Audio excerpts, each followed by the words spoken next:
প্রবাদ আছে, বিশ্বাসে মিলায় বস্তু তর্কে বহুদূর। আমরা যে অনুষ্ঠানটি করি সেই অনুষ্ঠানটি আসলে তর্ক এবং বিতর্কের ঊর্ধ্বে রেখেই করার চেষ্টা করি, এবং এখানে আমরা প্রশ্ন উত্তর করি, প্রশ্নের সাথে সাথে উত্তরগুলো মিলে যায় এবং সেগুলো থাকে অকপট। সুতরাং তর্ক বিতর্কের এখানে কোনো স্থান নেই, এখানে বন্ধুত্বের স্থান আছে। তাই আমাদের অনুষ্ঠানের নাম হচ্ছে বিশ্বাসে মিলায় বন্ধু। এবং কালের কণ্ঠ ডিজিটালের এই বিশেষ আয়োজনে আমি দেবাশিস বিশ্বাস প্রত্যেকবারের মতো আজও আপনাদের সবাইকে জানাচ্ছি আমাদের অনুষ্ঠান দেখবার সাদর আমন্ত্রণ। এবং প্রতি পর্বেই একজন করে তারকা অতিথি থাকেন। আজকের পর্বেও তার ব্যত্যয় ঘটছে না।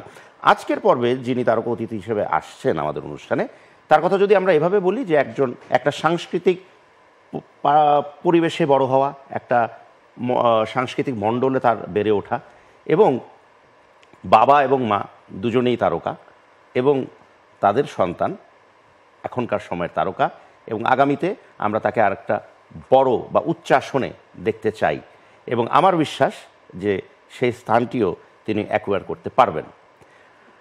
ছোটবেলা থেকেই তিনি কিন্তু বিখ্যাত। বড়বেলায় এসে তিনি সেই জায়গাটি ধরে রাখছেন বা রাখতে পারবেন কি না, সেই প্রশ্নগুলোতে অবশ্যই আমরা আসব। তার আগে পরিচিত করিয়ে দিই একজন পরিচিত মুখের সাথে। মঞ্চে আসছেন আমাদের সবার প্রিয় প্রার্থনা ফারদিন দিঘি।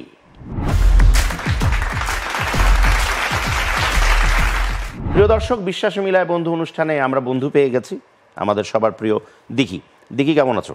ভালো আছি, তুমি কেমন আছো? আমি ভালো আছি, যদিও আমার সাথে ওর সম্পর্কটা তুই তুকারির, কিন্তু যেহেতু এটা টেলিভিশন মাধ্যম বা ডিজিটাল মাধ্যম বা যেই মাধ্যমে বলি না কেন, কেমন একটা অর্ডার লাগছে। আচ্ছা, তুইটা আমরা পরে বলি, অনুষ্ঠানে আমরা তুমি তুমি করে চালিয়ে যাই, ঠিক আছে?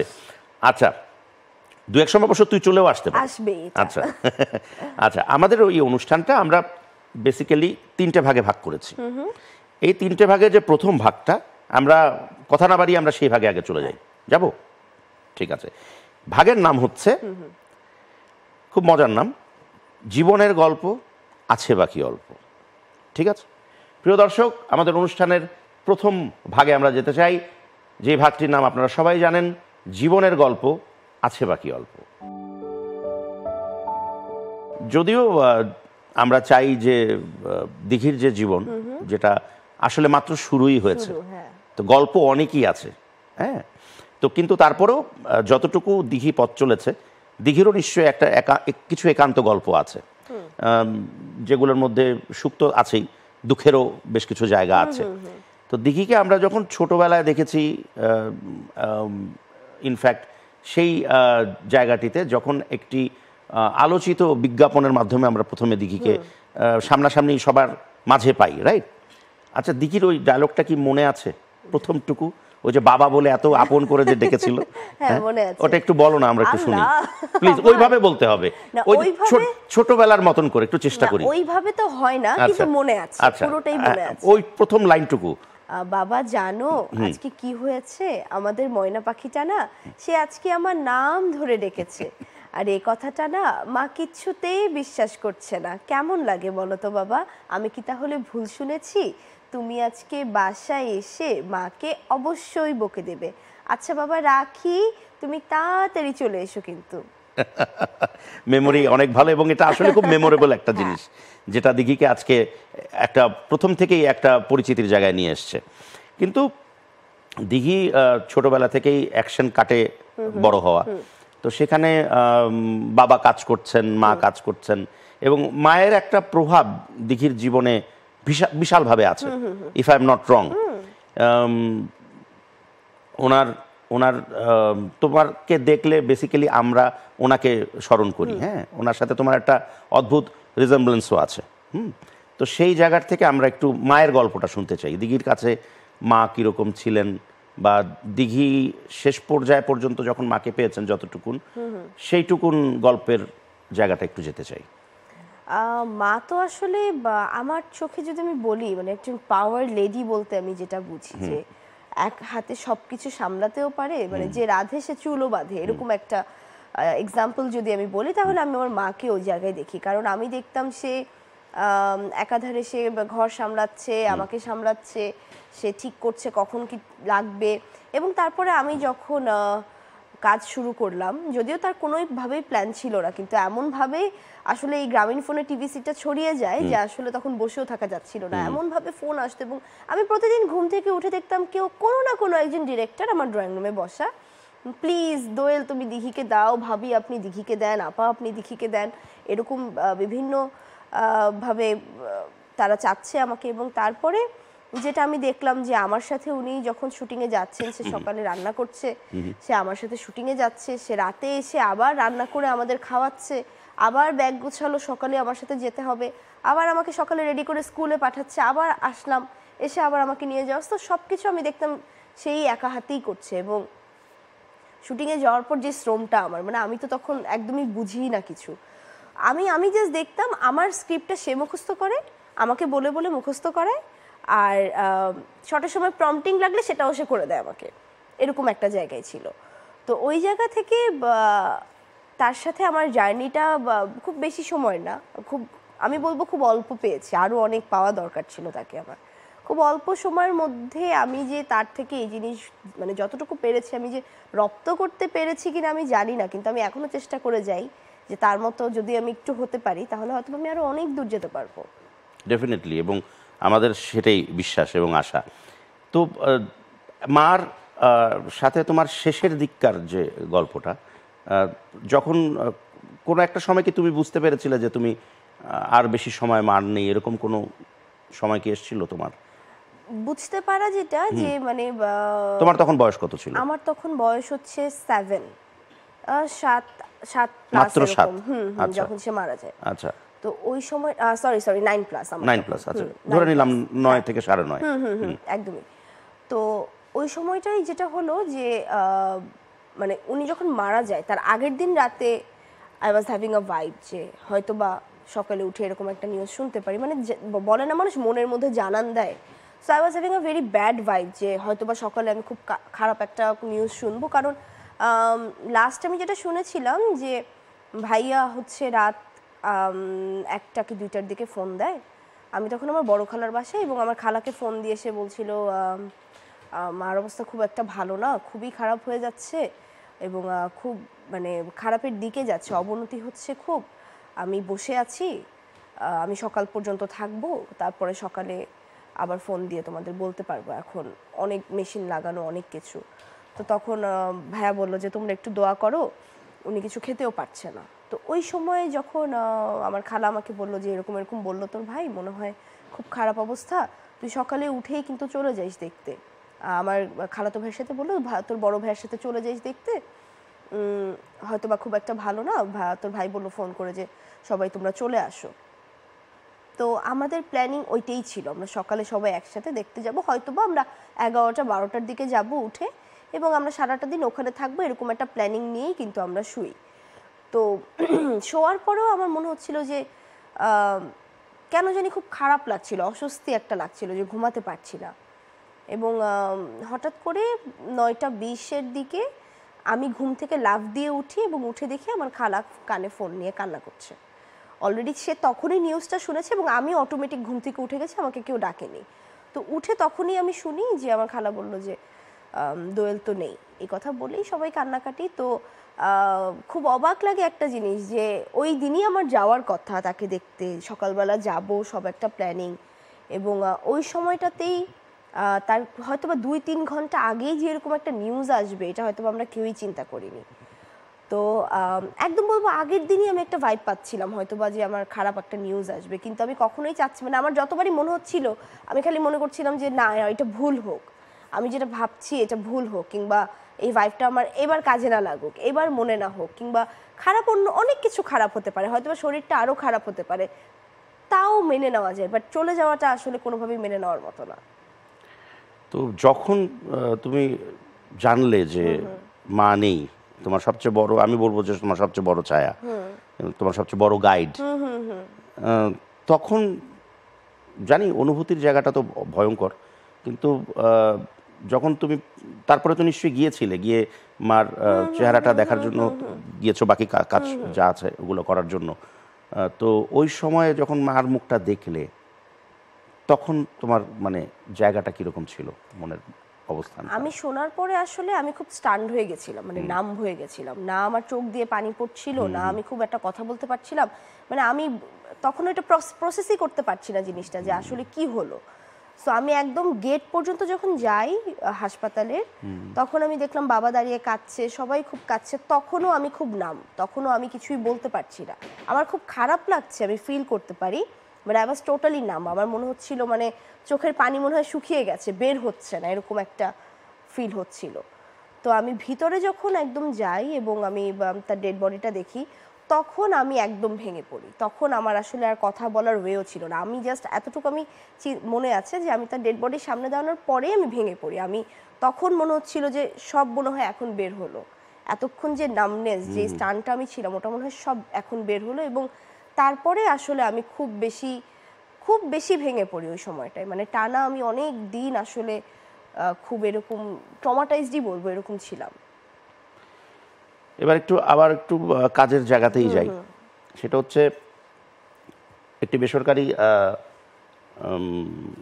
টেলিকম কোম্পানির বিজ্ঞাপন করা এবং পরবর্তীতে রাতারাতি একটা পরিচিতি পেয়ে যাওয়া এবং তারপরে সিনেমার জগতে আসা এবং একাধিকবার ন্যাশনাল অ্যাওয়ার্ডও পাওয়া, বা যেটাই বলি না কেন, এতগুলো সিনেমাতে কাজ করা। তো সেখানে যেই সিনেমাটাতে মানুষ এখনও দিঘিকে মনে একটু বেশিই রেখেছে, চাচ্চু সম্ভবত, তো সেই সিনেমার একটু গল্প শুনতে চাই, জীবনের গল্পের মধ্যে। চাচ্চু সিনেমার গল্পটা হচ্ছে দীপজল আঙ্কেল বাবার খুবই ভালো ফ্রেন্ড। সো আমার জন্মের আগের থেকে তারা ফ্রেন্ড, মার সাথেও ওখান থেকে আলাপ যে ভাবি এরকম একটা সম্পর্ক আমাদের সাথে। তো আচমকা একদিন দীপজল আঙ্কেল ফোন করে আমার মাকে বলছে, ভাবি এত কিছু বুঝি না, মেয়েকে দিতে হবে, মেয়ের উপর স্ক্রিপ্ট লেখা শেষ, এই কথা বলেই রেখে দিল, আর কোনো কথা যে শুনলো না। তো ওই জায়গা থেকে মা এসে বাবাকে বলতেছে, হ্যাঁ হ্যাঁ দীপজল ভাই এগুলো কি বলে, আমার তো কথাও শুনলো না, বলতেও দিল না, আমাকে বললো স্ক্রিপ্ট লেখা শেষ, আমি এখন না করব কিভাবে। তো মার ইচ্ছা ছিল না যে আমি একটা সিনেমা করি, কিংবা খুব একটা ইয়া ছিল না। তো বাবা বললো আচ্ছা আমরা গল্পটা শুনি, তারপরে আমরা একটা ডিসিশন নিতে পারবো।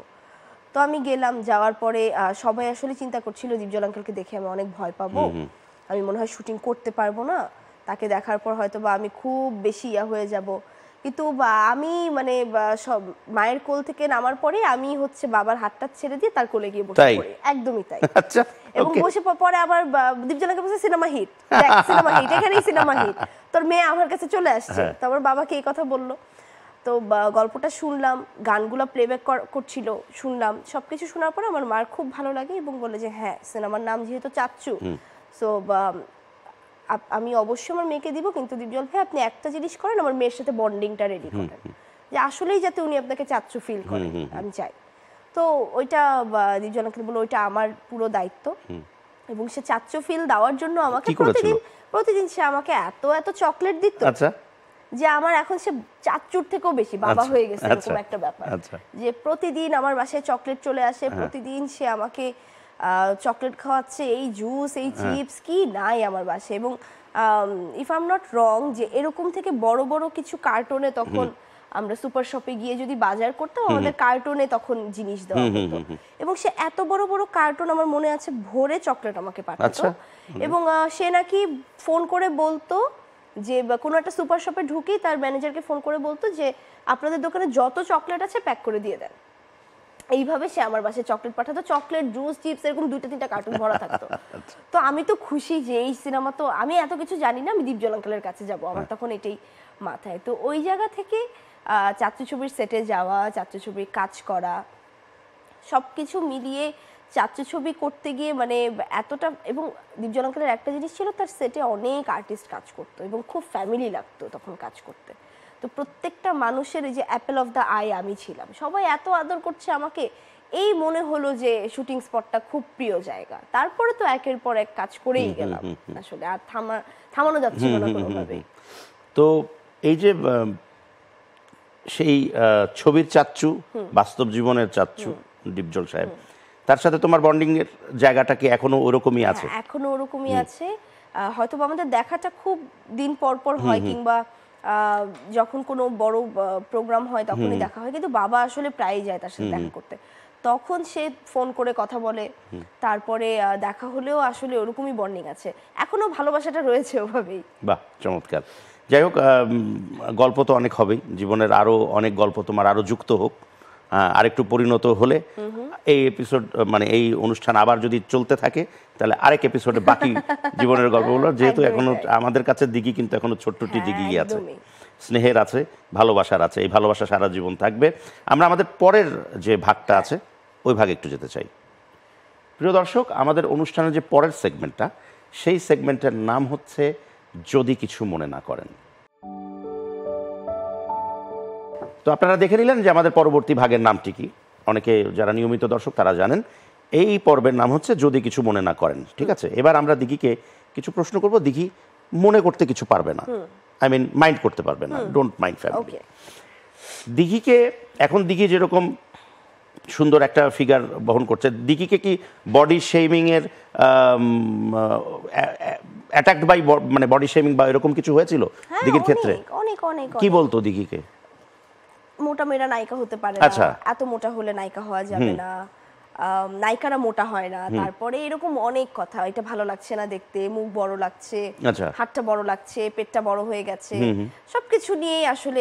তখন দিঘি তখন কি ভাবতো, কি মনে হতো? তখন মনে হতো মোটা হলামই বা কিভাবে, কেন? কারণ বডি শেমিং কিন্তু একটা অপরাধ, ইনফ্যাক্ট মানে বডি শেমিং করা অপরাধ, কারোর এগেইনস্টে। যে মানুষটার বডি শেমিং আরেকটা মানুষ যে করছে, আদৌ কি মানে ওই মানুষটা বডি শেমিং নিয়ে কতটা সিরিয়াস, কিংবা সে কিভাবে এটাকে গ্রহণ করছে, তার গ্রহণযোগ্যতা কতটুকু, এটা না চিন্তা করেই তো আমরা বলে ফেলি আসলে।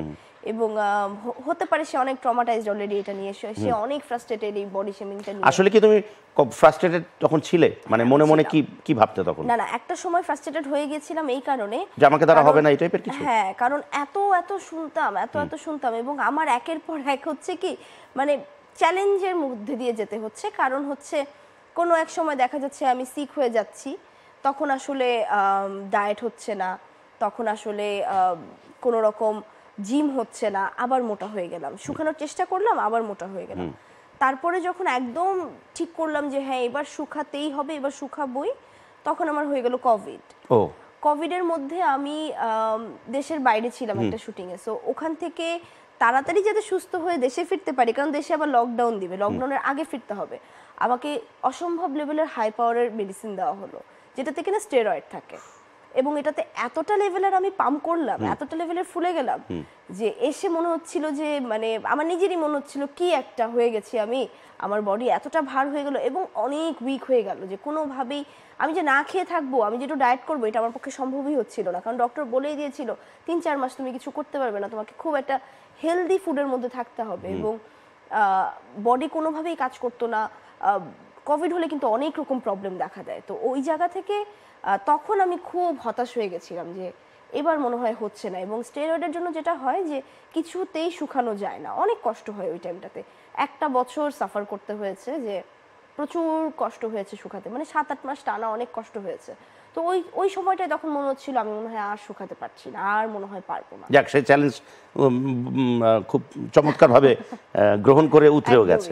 আচ্ছা, এখন আরো দুটো প্রশ্ন, তারপরে আমরা আবার তার লাস্ট ভাগে চলে যাব।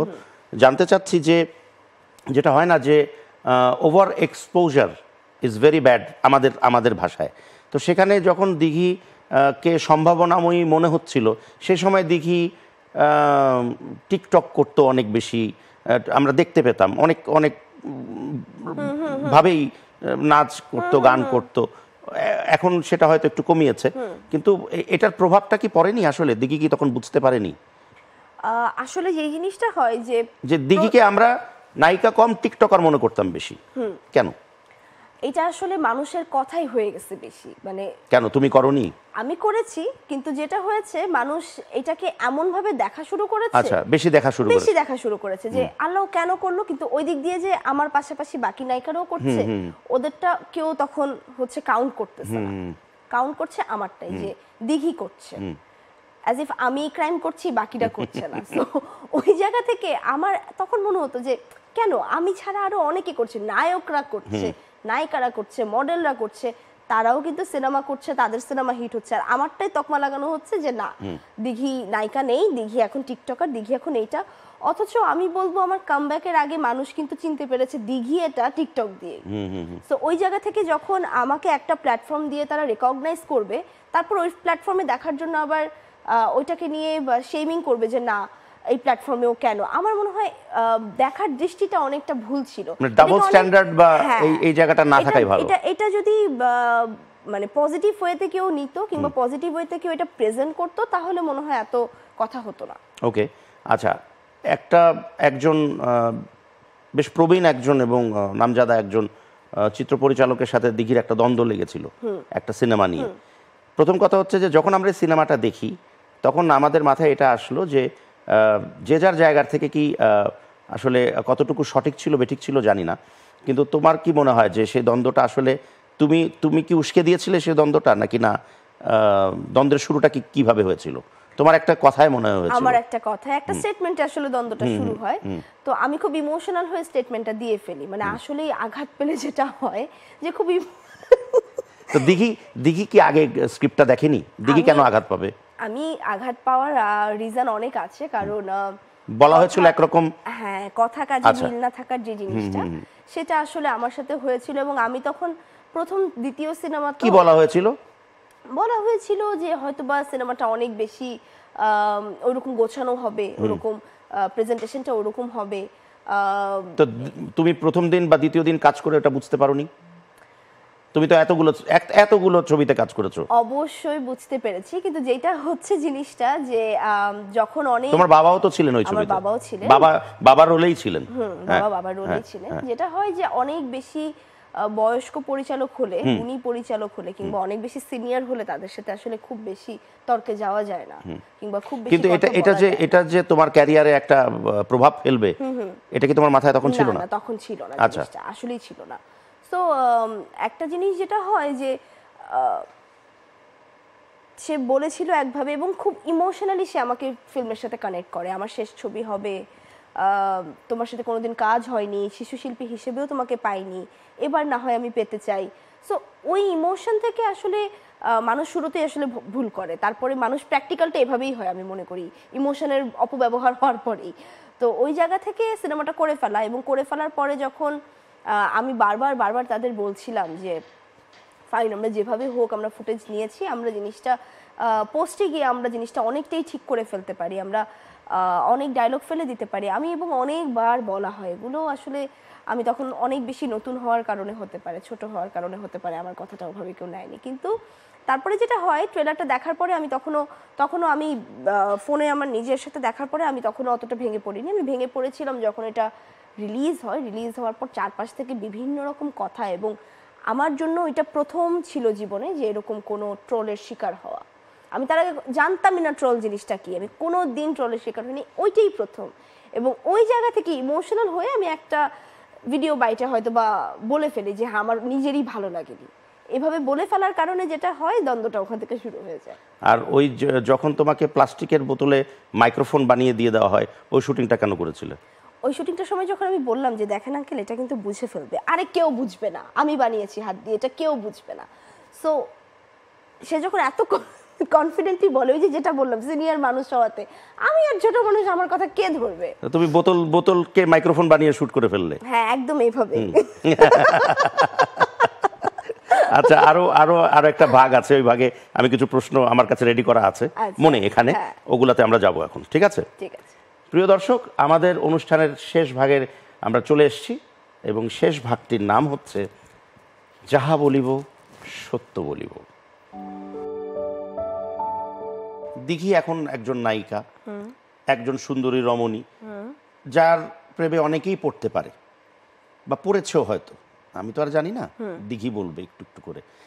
আমার প্রশ্ন উল্টোটা, দিঘি কখনো প্রেম করেছে কিনা বা প্রেম করছে কিনা? না। প্রেমে পড়েছে কিনা? আচ্ছা, সেটা as far as I know মিডিয়ার কেউ একেবারেই না, বাইরের কেউ একজন। আচ্ছা, সেটা কিরকম প্রেম ছিল? মানে প্রেমে পড়া পর্যন্ত মানে ইনফ্যাচুয়েশন, ভালো লাগা, এই টাইপের।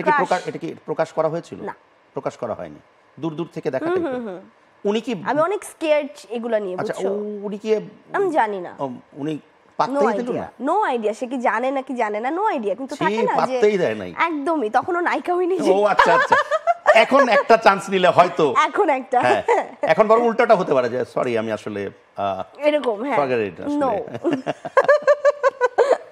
আচ্ছা এবারে যে প্রশ্নটা আর গেলাম না প্রেম নিয়ে ঠিক আছে কিছু ঘুরতে আবার সাপ টাপ না বেরিয়ে যায় আচ্ছা এবারে যে প্রশ্নটা সেটা হচ্ছে যে দিঘির বাবা এরকম একজন নামকরা অভিনেতা দিঘির মা এরকম একজন নামকরা অভিনেত্রী তো এটা একটা অবভিয়াস বিষয় যে মানুষের ধারণা এটা যে দিঘি একটা এক্সট্রা ফ্যাসিলিটিস মিডিয়া জগৎ থেকে পাচ্ছে যেহেতু বাবা মিডিয়া জগতের নাম করা মাও নাম করা যেটাকে এখনকার ভাষায় বলে নেপোটিজম মানে নেপোকিড তুমি একজন নেপোকিড তো এই জায়গার থেকে তুমি আসলে কি এক্সট্রা ফ্যাসিলিটিস পেয়েছো বা পাচ্ছ না তোমার বক্তব্য কি আমাদের দর্শকদের মনে হয় যে তুমি পাও আচ্ছা এটা আমি একটা এক্সাম্পল দিই তোমাকে যে বছরখানেক আগে সম্ভবত অনন্যা পান্ডে একটা পোস্ট করেছিল মোস্ট প্রবাবলি ওর ফার্স্ট ফিল্ম ফেয়ারের পরে যে আচ্ছা আমি অনেক স্ট্রাগল করে আজকে এই ফিল্ম ফেয়ারটা পেয়েছি এরকম একটা স্টেটমেন্ট মোস্ট প্রবাবলি সে দিয়েছিল ফিল্ম ফেয়ারের জন্যই আই গেস তো তখন ওকে নিয়ে ওই ট্রোলটা এখনো কিন্তু ওকে নিয়ে এটা নিয়ে ট্রল হয় যে অনন্যা পান্ডের নাকি স্ট্রাগল আছে তার আবার কি স্ট্রাগল থাকতে পারে বাট আমি মনে হয় মানে আই ফেল্ট হার যে এই যে মানুষ মনে করে যে আমরা স্টার কিড আমরা নেপো কিড আমাদের বাবা মা দুইজনই আর্টিস্ট হওয়ার জন্য আমরা অনেক ফ্যাসিলিটিস পাই আমাদের মনে হয় সারাদিনই ফোন আসে কিংবা বাবা একজনকে ফোন করে দিলেই সে ভয়ে থাকে হ্যাঁ হ্যাঁ এখন তো নিতে হবে নিয়ে ফেললাম এটা আসলে কোনো দিনই না এটা বাইরে থেকে দেখতেই মনে হয় কিন্তু এতটুকু আমি বলতে পারি যে আজ পর্যন্ত কোনো কাজে বাবা আমাকে রেফার করেনি কোনোদিন হয়তো বা বাবা স্ক্রিপ্ট শুনেছে বা অনেকে বলে না চিন্তা করছি নায়িকা কাকে নিব দাদা তখনও কোনোদিন মুখ দিয়ে বের হয়নি যে আমার মেয়েকে আপনি কাজ আমার মেয়ে করতে তো পারেন আছে তুমি চাইলে করতেই পারো কোনোদিন না এবং সে আমার প্রশংসাও করে না সবার সামনে আরেকটা জিনিস আমার কাছে যেটা মনে হয় তোমাদের ক্ষেত্রে যে একটা এক্সপেকটেশনের বোঝাও কিন্তু থাকে অনেক থাকে প্রথমত এক্সপেকটেশন হচ্ছে শিশু শিল্পী দ্বিতীয়ত এক্সপেকটেশন হচ্ছে বাবা মা যেহেতু অ্যাক্টর অ্যাক্ট্রেস ছিলেন এখন তো আসলে আমরা তার থেকে অনেক ভালো কিছু পাবো কিন্তু ওই ভালো কিছু খুঁজতে গেলেও যে দেখি যে ভিতরে এত ভেদাভেদ এত সমস্যা এখানে করলে ও হচ্ছে না ওখানে করলে ও নিচ্ছে না আরে ও তো ওই সিনেমাটা করে ফেলছে ওই ডিরেক্টর তো ওই ঘরানা সো এত এত ভেদাভেদ যে এর মধ্যে কাজ করা অনেক কঠিন তার হয়ে মানে যায় এখন কি অনেকগুলো বিভাগ হয়েছে অনেক অনেকগুলো অনেক হ্যাঁ হ্যাঁ? অনেক অনেকগুলো ভেদ হয়েছে অনেক আরে বাপ রে বাপ এখানে আসলে কাজ করা মুশকিল এভাবে একদম আচ্ছা এবার আরেকটা জিনিস আমাকে বলো সেটা হচ্ছে যে বলা হয় অনেকে নিন্দুকেরা অনেক কথাই বলবে বাট এটা বলা অবশ্যই হয় যে দেখি অভিনেত্রী ভালো সব ঠিক আছে বাট অভিনয়ের প্রতি তার মনটা কম ওই সেই প্রসঙ্গ আনি যেটা হচ্ছে সোশ্যাল মিডিয়াতে টিকটকে কিংবা কোনো অ্যাওয়ার্ড ফাংশনে দিঘিকে সবচেয়ে বেশি সরব দেখতে দেখা যায় স্টেজে মানে কোনো নাচের অনুষ্ঠান বা ড্যান্স পারফরমেন্স যেটাকে আমরা বলি তো দিঘি এগুলাতেই ব্যস্ত তার সিনেমা বা নাটক বলি বা ওটিটি বলি তাদের প্রতি ওই ব্যাপারগুলোর প্রতি দিঘির আগ্রহ একেবারেই নেই সিনেমাটা প্রতিদিন হয় না সিনেমাটা প্রতিদিন আসে না আমি চাইলাম আজকে শুটিং করে কালকে মধ্যে এডিট করে পরশু রিলিজ দিব জিনিসটা এরকম না একটা সিনেমা করতে উই নিড টাইম আমাদের টাইম লাগে আমাদের স্ক্রিপ্টটা ঝালাই করতে টাইম লাগে শুটিং স্পট থেকে শুরু করে শেষ করে পোস্ট অ্যান্ড এভরিথিং করতে করতে 5-6 মাস মিনিমাম চোখ বুঝে তা তো লাগে সেখানে প্রোগ্রামস দেন হচ্ছে পারফরমেন্স এগুলো কিন্তু একদিনই হয়ে যায় আজকে ফোন দিলে কালকে রিহার্সাল পরশু প্রোগ্রাম শেষ একদম তো ওই জায়গা থেকে যেহেতু সিনেমা করতে অনেক সময় লাগে সিনেমা প্রতিদিন আসবেও না আর এখন যেহেতু আমি আসলেই অনেক স্ক্রিপ্ট চুজ করে কাজ করি সেহেতু প্রতিদিন দেখা যাওয়ার কথাও না হয়তো বা বছরে 2বার 3বার খুব ভালো স্ক্রিপ্ট হয়ে গেলে 3বারের বেশি আসলে মনে হয় না একটা মানুষকে দেখা যায় হলের কিংবা ওয়েবে তো ওই জায়গা থেকে আসলে প্রতিদিন আমার সিনেমা আসা সম্ভবও না আর আমি ছাড়া এখন অনেক অপশন আছে আমাকে প্রতিটা সিনেমায় নিবেই বা কেন তো একটা প্রোগ্রাম করা যতটা ইজি সিনেমা করা ততটা ইজি না কিন্তু চাঁদ উঠলে সবাই দেখে সবাই বসে থাকে সো স্পেশাল জিনিসটা পরেই আসে বাকি দিক আমি না সবাই কিন্তু এরকম করছে এবং আমার মনে হয় এটাও একটা পার্ট অফ ওয়ার্ক অবশ্যই অফকোর্স অবভিয়াসলি কেন নয় for some very good reason এবং আমাদের ইন্ডাস্ট্রিতে তিনি ব্লেসিং হয়েই আছেন যার কথা না বললেই নয় এবং এটা একটা প্রসঙ্গেই আসছে সবাই তো একটা অনুষ্ঠানকে যে করেই হোক ভিউ বাড়ানোর জন্য ওনার নামটা নেন আমি ব্যতিক্রম আমি প্রসঙ্গ ছাড়া ওনার নাম নিই না কিন্তু উনি আমার খুব কাছের একজন মানুষ, আমার খুব প্রিয় একজন মানুষ, আমাদের দেশের একমাত্র মেগাস্টার শাকিব খান। কেন বলছি যে এটাও এক ধরনের একটা ব্লেসিং বা অদ্ভুতভাবে তিনি এখনো তার হিরোইজমটাকে ধরে রেখেছেন। অ্যাবসলিউটলি। ঠিক আছে, যখন তুমি শিশু শিল্পী ছিলে তখনও সে হিরো ছিল, এখনও তিনি হিরো আছেন। তো হঠাৎ করে একটা চমৎকার স্ক্রিপ্ট আসলো, যেমন গোলই সিনেমাতে শাকিব খান পূজা চেরির সাথে কাজ করেছে, আমি নাম ধরেই বললাম। চমৎকার স্ক্রিপ্ট আসলো, একটা সময় যাকে তুমি ওই চাচ্চু বা ওই প্যাটার্নই দেখতে, তিনি কিন্তু এখনো নায়ক এবং অনেকের থেকে অনেক সুন্দর সুদর্শন নায়ক। তার সাথে যদি এরকম একটা স্ক্রিপ্ট আসে, সুন্দর স্ক্রিপ্ট, হিরো হিরোইন, দেখি ওটা কনসিডার করবে কি করবে না? My script has to be that much different. আচ্ছা, অতটাই ডিফারেন্ট হতে হবে যে ডিফারেন্ট জিনিসটা আমি পর্দায় করার পরে মানুষ আমাকে কোনোভাবেই কটূক্তি করতে পারবে না, শুধু স্ক্রিপ্টে স্টোরির দিকেই তাকিয়ে থাকবে যে ও মাই গড কি স্টোরি দেখলাম, rather than that being that hero and heroine. তো তখন যখন যদি হয় না পর্দায় যেটা আমি জিনিসটা মানানসই করতে পারি, যেমন ডিয়ার জিন্দেগি একটা সিনেমা, শাহরুখ খান আর আলিয়া ভাট কিন্তু হিরো হিরোইন, বাট কোনোভাবে কি মনে হয়েছে যে ওরা না, হিরো হিরোইন? না, না। আমরা কিন্তু ফোকাস দিয়েছি গল্পের জন্য ওরাই বেস্ট। কোনোভাবে কিন্তু মনে হয়নি যে আলিয়ার জায়গায় যদি অন্য একটা মেয়ে থাকতো এই ক্যারেক্টার ডিফাইন করতে পারতো, কিংবা শাহরুখ খানের জায়গায় যদি আজকে এটা রণবীর কাপুর হতো, বয়স কম, আরো মনে হয় ডিফাইন, না এটাই দরকার ছিল। সো আমার স্ক্রিপ্টও এটা ডিমান্ড করতে হবে। ওকে, তাহলে এরকম যদি স্ক্রিপ্ট হয় তাহলে বলা যায় না যে এরকম একটা তাহলে কাজ হতে তখন পারে। চিন্তা করব যে আসলে দর্শক তখন কিভাবে কি, নিচ্ছে। তখন মানে যখন আমরা, যদিও being a very professional artist, দুজনই, তুমিও তোমার জায়গা থেকে, উনি তো আছেনই, তো তখন ওনার জায়গাটা ছেড়ে দিলাম, ওনাকে প্রশ্ন তখন করব যখন উনি এখানে বসবেন। তার আগে তোমাকে প্রশ্নটা করি যে তখন কি হয়তো একটা রোমান্টিক সিকোয়েন্স, রোমান্টিক গান, তখন কতটুকু দিঘি মানিয়ে নিতে পারবে যদি ধরো একটা ছবি এরকম হতো? আর্টিস্টই আফটার অল, প্রফেশনাল আর্টিস্ট, এইজন্য যেটা প্রফেশনাল আর্টিস্ট, বিইং আ প্রফেশনাল আর্টিস্ট বলেছি। একদমই যেটা বললে ওইটাই। কারণ দেখো ছোটবেলায় যেটা হয়েছে, দীপজল আঙ্কেলের সাথে সিনেমা করেছি চাচ্চু, হি ওয়াজ আ কিডন্যাপার দেয়ার, সে কি আমাকে কিডন্যাপ করে ফেলেছে? না। No, that was a part of my acting. অবশ্যই পর্দায় সে আমাকে কিডন্যাপ করেছে, একদম শর্ট থেকে বের হয়ে চকলেট দিয়ে মা মা করে আবার শেষ। সো দ্যাটস দ্য থিং, পর্দায় আমার যখন যেটা দিতে হচ্ছে আমার কিন্তু দিতে হবে, এটা নিয়ে আমি ডিনাই করতে পারবো না।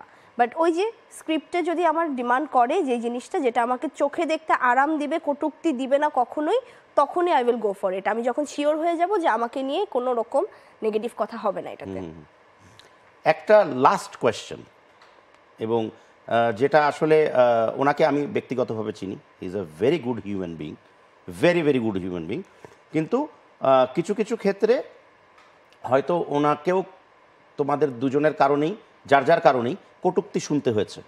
তোমার একজন মামা আছেন যাকে মাঝে মাঝে আমরা টিকটকে দেখেছি, he is a very nice guy. তো এরকম অনেকেই অনেক হয় না, মন্তব্যের জায়গা থেকে তো অনেক আজে বাজে মন্তব্য মানুষ করেই।